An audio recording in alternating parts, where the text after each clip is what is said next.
77 Millionen Euro für ein Gemälde. 2002 hat ein Gemälde von Peter Paul Rubens mit dem Titel Kindermord in Bethlehem diese exorbitante Summe bei einer Auktion bekommen. Das ist damit das teuerste Altmeistergemälde, das jemals verkauft worden ist, bis zu diesem Punkt. Ich frage mich, was ist die Faszination an Peter Paul Rubens? Ich bin heute in Antwerpen in Belgien, der Stadt, in der er gelebt und gearbeitet hat, und frage mich, wer ist denn dieses Genie? Viele kennen Bernini, der den Barock in Italien, in Rom wesentlich geprägt hat, aber es gibt auch ein Genie, das den Barock im Norden entwickelt hat, und das ist Peter Paul Rubens. Er war ein krasses Marketing-Genie, er war ein krasser Unternehmer, er war ein krasser Künstler, er hat Teppiche entworfen, er hat Buchillustrationen gemacht, er hat Architektur entworfen, er hat Partydekorationen entworfen, und ich mache mich heute auf die Spurensuche, wo Peter Paul Rubens hier in Antwerpen gewirkt hat und wo er seine Spuren hinterlassen hat. Seid ihr ready? Ich bin's. Ich würde sagen, wir gehen rein.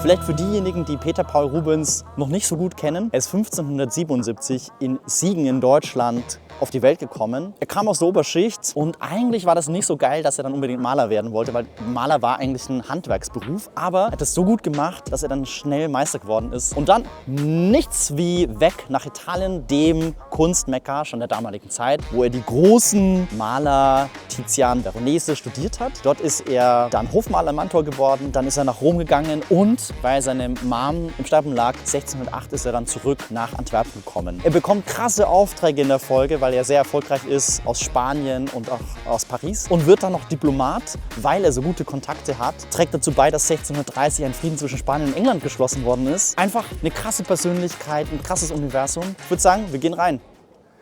Was das Smartphone für unsere Kommunikation bedeutet hat und an Revolution bedeutet hat, das war damals das Druckverfahren. Ich bin hier inmitten des Museums Plantijn-Moretus in Antwerpen, und hier hat eine Kommunikationsrevolution stattgefunden, denn außen herum gibt es ganz viele Druckwerkstätten, wo Bücher, Zettel, alles Mögliche gedruckt worden ist. Diese Verlegerfamilie hat über 300 Jahre dieses Kommunikationsimperium aufgebaut, und Peter Paul Rubens war einer derjenigen, die durch die Verlegerfamilie groß gemacht worden sind, weil sie ihn für wichtige Buchprojekte engagiert haben, damit er Covers, Illustrationen macht. Und ihr müsst euch so vorstellen, was jetzt heute beim Smartphone shareable Content ist, das war damals Druckgrafiken, weil du konntest das easy sharen. Peter Paul Rubens ist in der ganzen Welt berühmt geworden, weil jetzt plötzlich seine ganzen Bilder mit der Post, mit dem Schiff verschickt worden sind. Und Antwerpen lag mega günstig, hatte einen weltweiten Handelshafen, und insofern ist Peter Paul Rubens mit seinen Bildideen in ganz Europa zu dem Star geworden, dank der Verlegerfamilie, die hier ihr Epizentrum des Unternehmens hatte. Das ist alles Weltkulturerbe, und es gibt hier eine riesige Sammlung an Druckplatten der ältesten Druckapparaturen der Welt. Ich bin super gespannt und check jetzt einfach mal ein paar Details ab.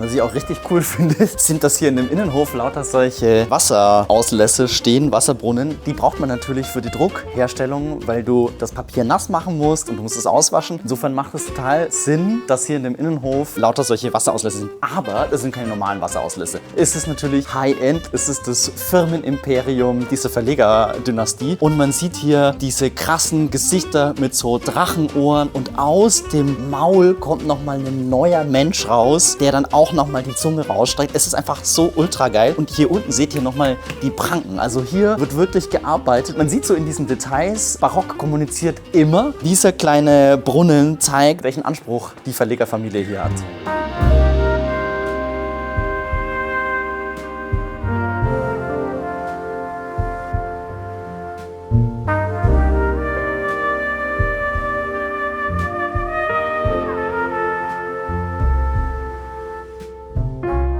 Der Innenhof ist ziemlich lustig, weil es ist so ein bisschen so ein Family-Album, wo die ganzen Verlegerpersönlichkeiten mit so einer Porträtskulptur verewigt worden sind. Und hinter mir ist der Moretus, einer der wesentlichen Verleger, die auch für Rubens Medienerfolg zuständig waren. Und was einfach super cute ist, dass er so ein extra Dächlein bekommen hat, damit es ihm nicht auf den Kopf regnet. Er hat auch nicht so viele Haare oben drauf.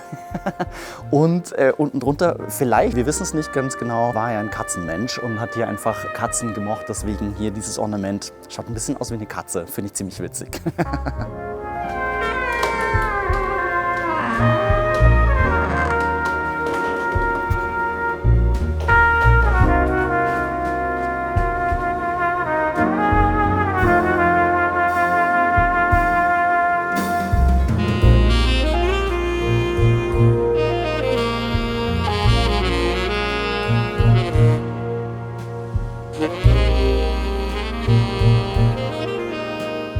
Ich bin jetzt hier im Maschinenraum dieser Verlegerdynastie. Hier sind die großen Druckmaschinen, hier sind die Setzkästen und das Verfahren funktioniert so, dass man ganz kleine Bleibuchstaben hat, die aneinander gesetzt werden, verkehrt herum zu einem Text. Diese komplette Platte mit dem Druckstock werden dann hier hinten auf diese Druckmaschinen gelegt, ein Blatt Papier drauf, mit Gewichten überrollt und dann wird die Farbe auf diesen Druckbuchstaben auf das Papier gebracht und dann hast du das fertige gedruckte Papier. Und das ist eine Revolution, weil du natürlich mit diesen Maschinen im Gegensatz zu, du schreibst alles per Hand, viel schneller produzieren kannst und kommunizieren kannst und du kannst einfach vervielfältigen. Das heißt, hier sehen wir eine kommunikative Revolution des 16. und 17. Jahrhunderts, wie man schneller kommunizieren konnte. Was ganz wichtig ist, diese Räume sind relativ hoch und hell, weil du musst natürlich alles sehen können. Es geht um Schrift, es geht um kleine Details und hier oben sieht man auch Öllampen, damit man eben auch am Abend oder wenn das Licht mal weg ist, arbeiten kann. Und auch noch ein ganz lustiges Detail, wir sind hier im katholischen Teil der Niederlande. Antwerpen war eine Bastion der Spanier, die gegen den Protestantismus kommunizieren wollten. Und hier an der Wand sieht man die Mutter Gottes, die über alles thront und alles überwacht. Man sieht auf jeden Fall, in welchem Sinne hier die Texte erstellt worden sind. Auf jeden Fall ist ein wirklich super atmosphärischer Raum. Man riecht auch richtig so noch so diese Druckfarbe und es riecht alles so nach altem Holz, nach Leder. Also eigentlich, wenn man da ein Parfüm kreieren würde, das wäre so richtig Leder, altes Holz. Wahrscheinlich müsste dieses Parfüm einfach Druckwerkstatt heißen. Ich glaube, es würde sich richtig gut verkaufen.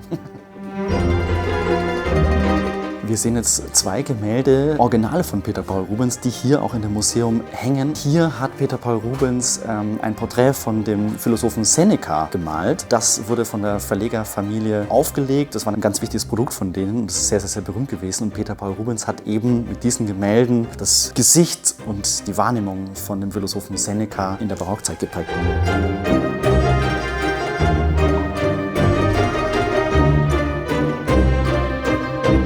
Ich gehe jetzt zur Familie Rubens direkt nach Hause. Ich finde es einfach so mega spannend, dass das Haus, in dem Rubens himself gelebt und gearbeitet hat, immer noch da ist. Heute ist ein Museum drin und ich hoffe, ich spreche das jetzt flämisch richtig aus. Es nennt sich Rubens House. Hi, I'm Konstantin. Hi Konstantin, I'm Beert. Thank you that you take time. You're the director of Rubens House. It's so exciting to be where the master of Baroque used to live, being in this garden. Can you tell me a little bit more where we are and why this space is so special? We're in the garden of the Rubens House, so this is Rubens' own garden, right next to his workshop, his private house. This is where his children played. It's also where he found inspiration when he was working. If he stepped outside of his workshop, he would just be in the middle of the green, of the flowers, of the trees he's collected. So it's a place that offered inspiration to a giant in art history. And you recreated this garden recently. Can you tell me a little bit more about the backgrounds of this restoration renovation project? We decided that we were going to make the garden the largest gallery we have in the museum. And we really invested in this in the sense that we did a lot of research. So we have a garden curator, Clara Allen, who is brilliant. And she's done a lot of archival research, looking at what plants were growing in Rubens' gardens, what plants are depicted in still life paintings of the period, looking at stories in 17th century gardening in Antwerp. And it really brought the garden to life. It gave us a selection of plants from the 17th century we could use, and it also gave us a bunch of stories to tell about the adventurous gardening in early modern Antwerp. Thank you so much for your time, giving us a little bit more context about this place. Thanks a lot. Bye. My pleasure. Bye bye. Ich fand das jetzt super spannend, was ich im Rubens-Haus Neues über die Person hinter dem Künstlergenie gelernt habe. Jetzt mache ich mich mal auf dem Weg durch Antwerpen, durch die Stadt und schaue mir seine Meisterwerke an, die immer noch an den Orten sind, für die Rubens sie eigentlich hergestellt hat. Let's go!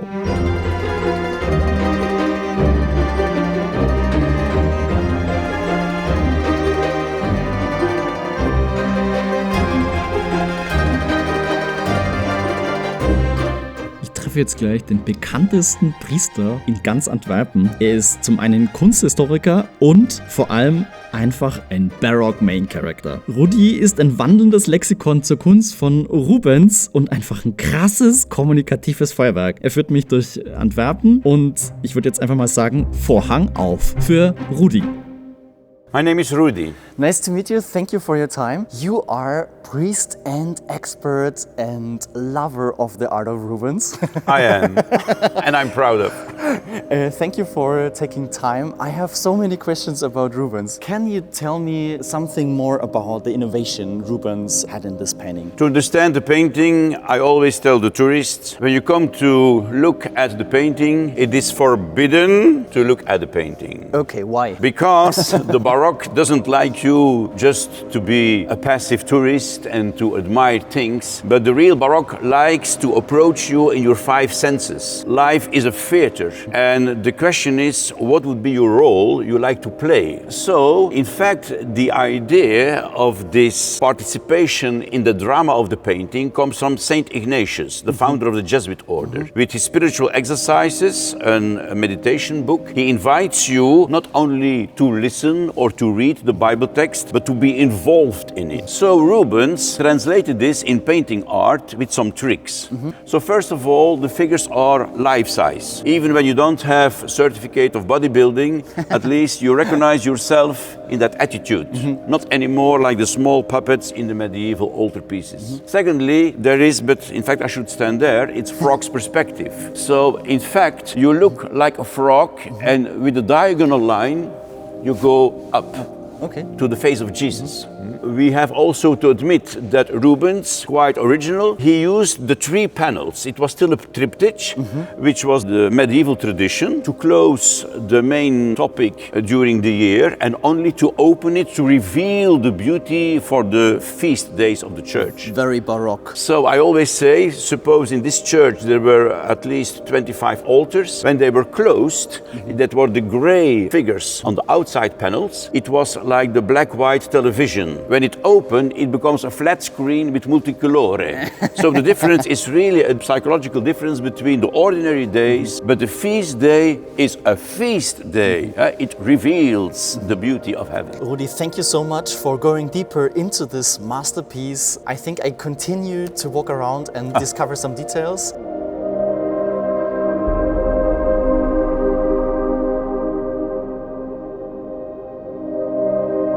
Nicht nur in der Kathedrale von Antwerpen gibt's Rubens Meisterwerke zu sehen. Rudi nimmt mich mit zu einem anderen mega majestätischen Ort. Ist bloß 5 Minuten zu Fuß weg. Ein barockes Klassenzimmer mit Rubens-Gemälden.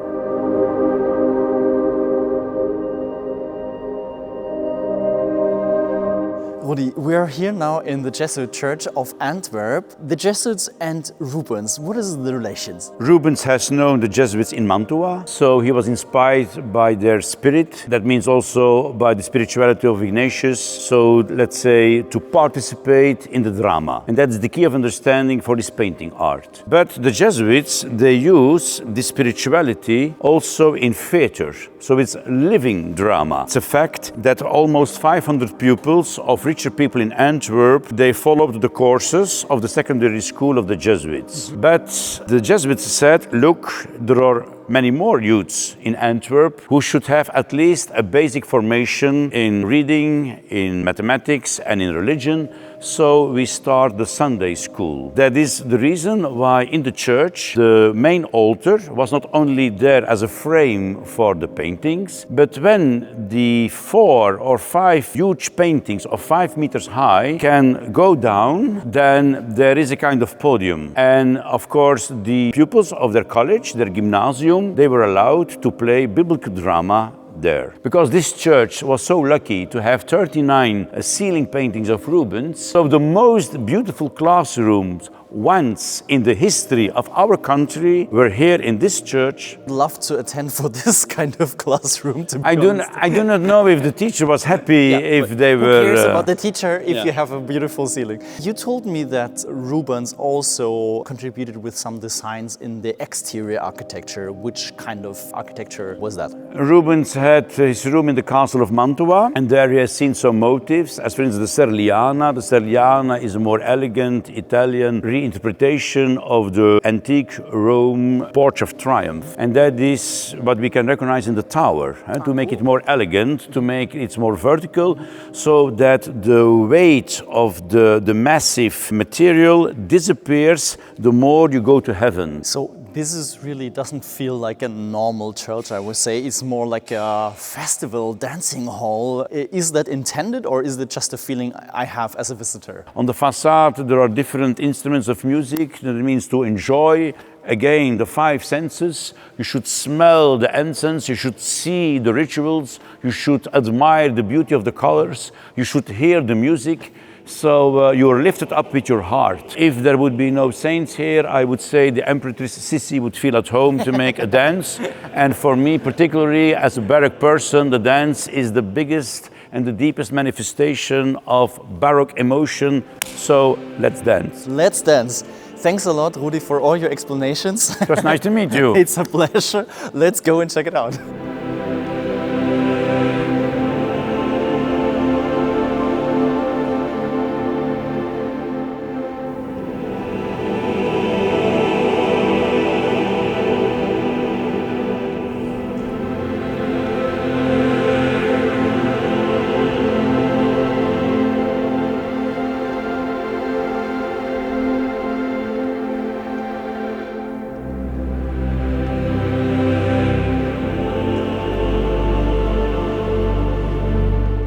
Wie ihr vielleicht wisst, bin ich richtig krasser Fan von historischen Bibliotheken.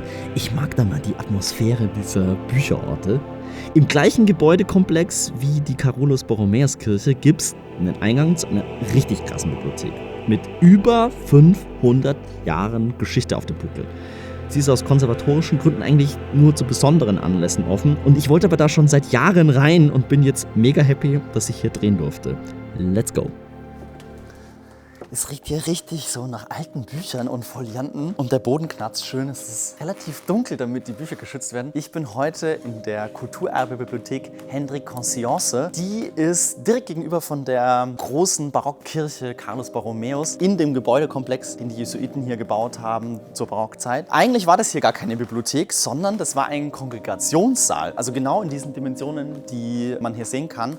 Und was super spannend ist, dass in diesem Kongregationssaal, der von Jesuiten gegründet worden ist, so die Elite der Stadt zusammengekommen ist. Und weil da die ganzen wichtigen Leute unterwegs waren, war das auch für Künstler interessant. Zum Beispiel Van Dyck, dem großen, berühmten Schüler von Peter Paul Rubens, der ist hier Mitglied gewesen in dieser Kongregation, weil es natürlich für die mega cool war, neue Aufträge von den wohlhabenden Menschen hier in Antwerpen zu bekommen. Ich werde nachher mal das Mitgliederverzeichnis, das es noch aus dieser Zeit, aus dem 17. Jahrhundert gibt, durchblättern und schauen, ob ich da den Namen von Van Dyck tatsächlich finde. Was voll cool ist, dass hier auch die flämischen Meister, es sah ein bisschen anders aus zu der damaligen Zeit, die flämischen Meister haben hier ganz viele Gemälde auch in diesem Raum aufgehängt und gestiftet und diese Gemälde sind aber mit den Änderungen der Geschichte um Ende des 18. Jahrhunderts in die ganze Welt verstreut worden. Einige dieser Werke findet ihr heute im Kunsthistorischen Museum in Wien und sind da Highlightstücke, die waren eigentlich ursprünglich mal hier. Diese Bibliothek hat auch eine ganz interessante Geschichte, also die Bücher, die ihr jetzt hier seht, sie ist eigentlich, der Ursprung ist 1481, weil da ein Stadtjurist von Antwerpen 41 Bücher gespendet hat und die Sammlung begründet hat. Und aus diesen 41 Büchern sind heute 1,5 Millionen Werke geworden, die diese Sammlung umfasst. Und der Sammlungsschwerpunkt ist eben so die Kulturgeschichte, die Kunst und die Geschichte der Region Flandern. Und ich finde es super spannend, diesen Ort zu erleben, in dem so das Wissen der Jahrhunderte gesammelt ist.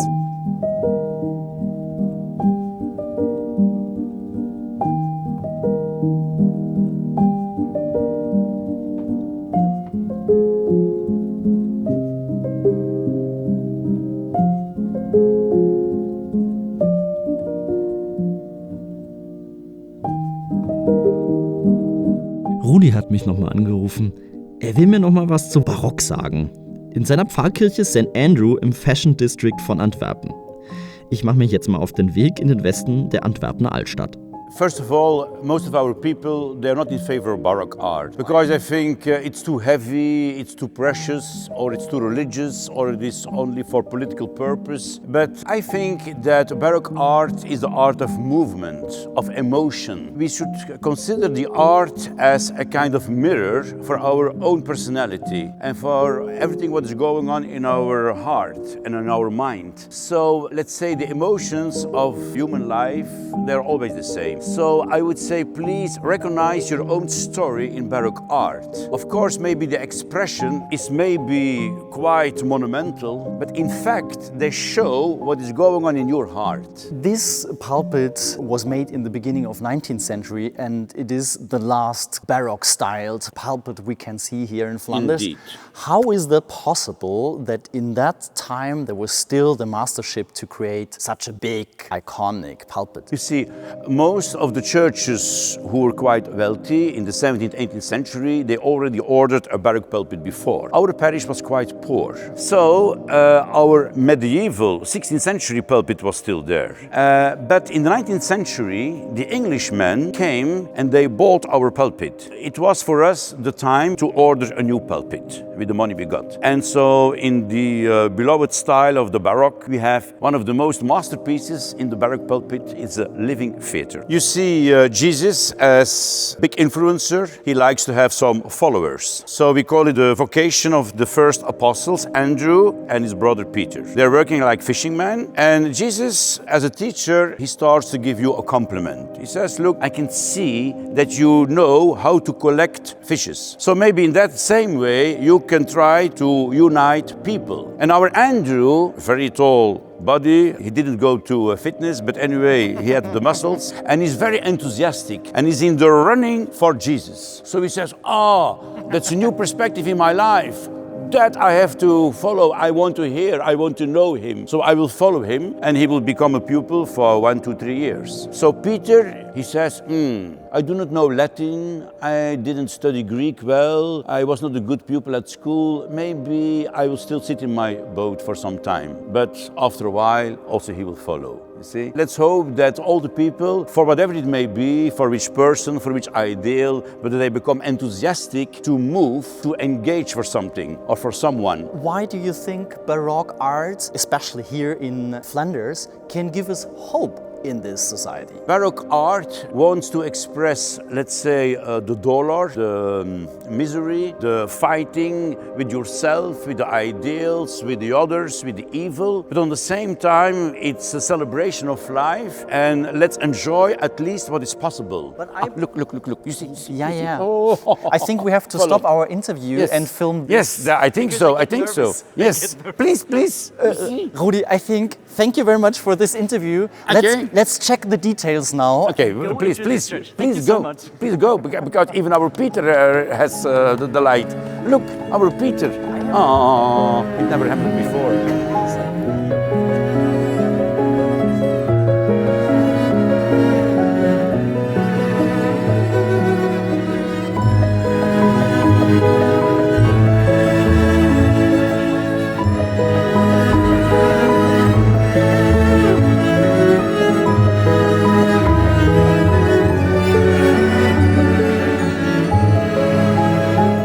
Ich habe heute in Antwerpen so viele großartige flämische Meisterwerke an Orten gesehen, für die sie auch gemacht wurden. Es hat mich einfach so geflasht. Was mich beeindruckt hat, ist, wie tief diese Kunst reflektiert, was wir als Menschen so suchen, wie wir das meistern können, was uns schwerfällt.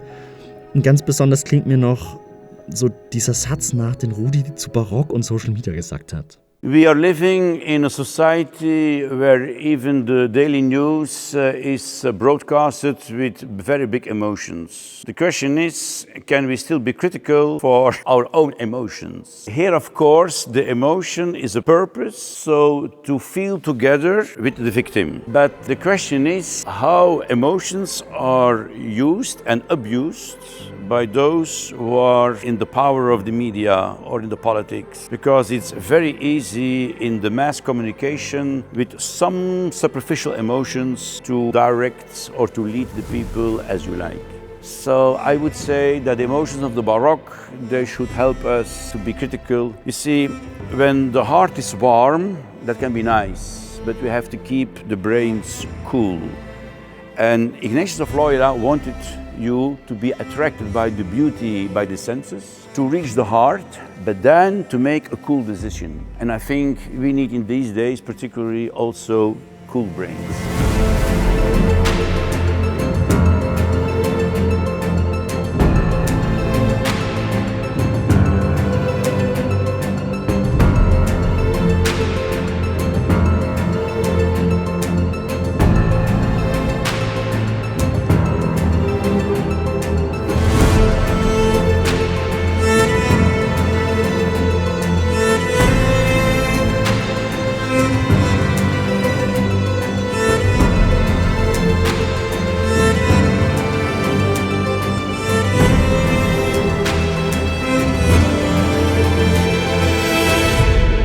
Leute, ich bin jetzt hier auf 123 Meter Meisterwerk flämischer Baukunst, dem Kathedralturm hier in Antwerpen. Es ist super krass, die ganze Stadt hier unter mir zu sehen. Es ist tatsächlich der Höhepunkt meiner Erkundungstour durch Antwerpen auf den Spuren von Peter Paul Rubens, der Ikone der barocken Malerei. Ich habe super viele Leute getroffen, die mir Peter Paul Rubens, dieses wahnsinnige Phänomen der Kunstgeschichte nähergebracht haben. Ich war bei ihm zu Hause im Garten, im Wohnzimmer und habe seine Gemälde in verschiedenen Kirchen bewundert. Und ich war im Verlagshaus, das ihn zur Medienikone des Barock tatsächlich mitentwickelt hat. Ich kann euch einfach sagen, ich finde, Antwerpen ist eine Reise wert. Ich war so überrascht, was diese Stadt alles zu bieten hat und wie stark diese Stadt tatsächlich mit dem Kosmopoliten Peter Paul Rubens verknüpft ist. Und was ich heute gelernt habe, immer über den Tellerrand schauen, immer den Horizont suchen, wie Peter Paul Rubens, der durch ganz Europa als Diplomat und Kunstbotschafter gereist ist, der viele Inspirationen aus den anderen Ländern mitgenommen hat. Einfach den Blick zu weiten, das Gute in den anderen Ländern, in anderen Menschen zu suchen. Das habe ich heute so ein bisschen für mich mitgenommen. Wenn euch die Folge gefallen hat, lasst ein Like da, schreibt mir Kommentare und ich sag ciao aus Antwerpen. Bis zum nächsten Mal.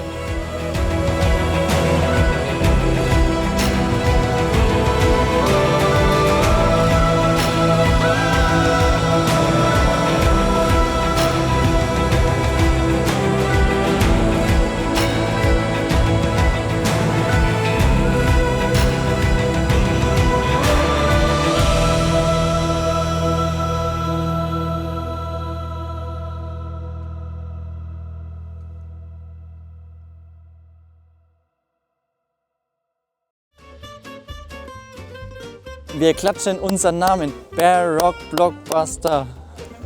Santa Madonna, stop! Ich muss die Katze noch genießen. 2002 hat ein Rubens-Gemälde. I miss the Baroque fire. You see? Ich bin heute in der Geburtsstadt. Das stimmt überhaupt nicht.